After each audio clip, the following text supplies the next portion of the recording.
What's up, ladies and gentlemen? I just saw episode 1 and 2, and I'm just going to be honest. I give this show so far a 7 out of 10. I've seen both episodes, but I'm going to explain. If this is a superhero product, if I'm judging it by just that, solely that, it's like a 2 or 3. But if I'm judging this as this is like a Law and Order show, or you know, one of them cop shows, it's a good product. But for me, if this is supposed to be a superhero product, if this is part of Marvel, if this is like a comic book type of product that's on screen, it's a huge disappointment. Imagine watching a whole series on Bruce Wayne instead of Batman. That's basically what you're watching in this. You're basically watching a Matt Murdock story. So let's get to the meat and potato of episode 1 and 2. Everybody's having fun at the bar. You see Foggy, you see Kevinfeige. I don't even think she's going to be in this series like I thought she was going to be, but I will get to that at the end. You see Matt Murdock, they're all joking, having fun. Foggy has like a serious conversation that he has to be outside. You kind of felt like he was in trouble. And then when he got outside, he basically got assassinated the first 15 seconds of the phone call because, you know, Bullseye is coming. And I did not like this Bullseye. I never liked this Bullseye to me. He's quiet. He doesn't talk much. He never fit this character to me. I hate it to me. The generic outfit. My thing is, it's 2025. Like, Disney is a multi-billion-dollar company. Why does Bullseye look so generic, so simple, so plain? I like the fight between Bullseye and Daredevil, but why does the good guys always win? That is generic storytelling. It would have been interesting if Bullseye kicked Daredevil's ass and he got his friend killed. That would have made sense. And then you're just going to throw the Bullseye to the ground because they was on a rooftop. So Daredevil just tossed him to the ground like he was just garbage. My thing is, if Bullseye could get up because he wasn't dead, you saw his eyes open and stuff, he should have left the scene or something. It just didn't make sense to me for Bullseye to get captured. I thought it was dumb. It makes the villain super weak that a American system, regular police officers could just handcuff this guy. It's just terrible. It's a superhero product. I just don't get it. Bullseye, to me, is one of the greatest villains of Daredevil. To me, he's top 2. And to see him just lose and get locked up and see him go to court like it's just a normal show, it's just not superheroes. I just hated that part. I really did. But throughout the episode, you see the Kingpin and you see the feminist agenda coming because you see his wife. Basically, Kingpin's been gone for some years, so his wife, Vanessa, is in charge of, you know, the underground world, the underground, like, gangsters and stuff. And she's basically talking to the 5 families, like a mafia and stuff.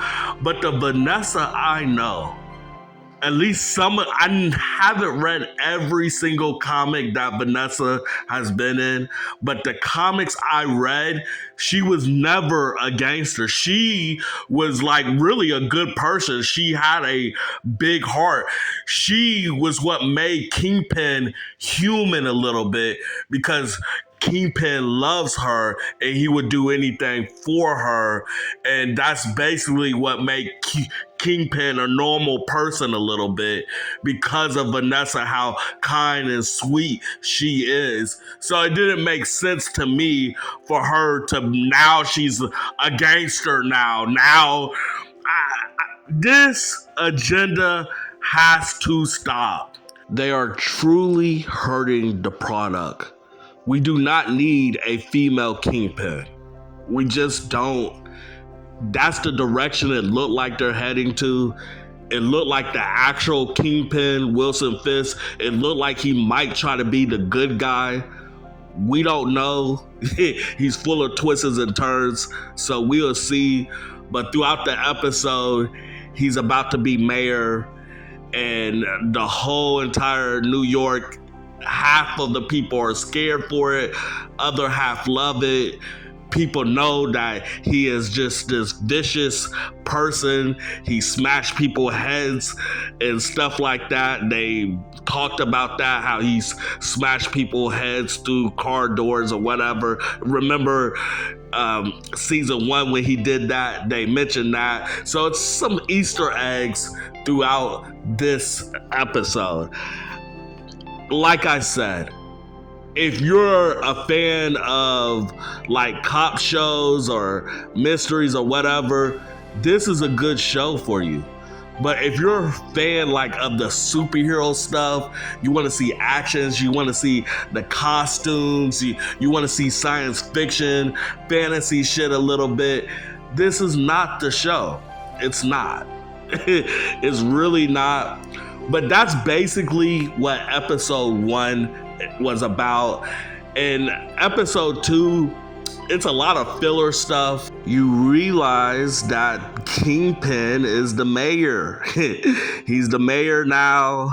Episode 2, for me, it wasn't as fun as episode 1, but it starts off really some guys in a train. They're getting beat up by 2 people that you would think were just muggers, but they're really undercover police officers. They could be corrupt. We see towards the end of the episode they were, but you see them fighting this dude, and then you see a guy that we find out later on in the episode that he is White Tiger.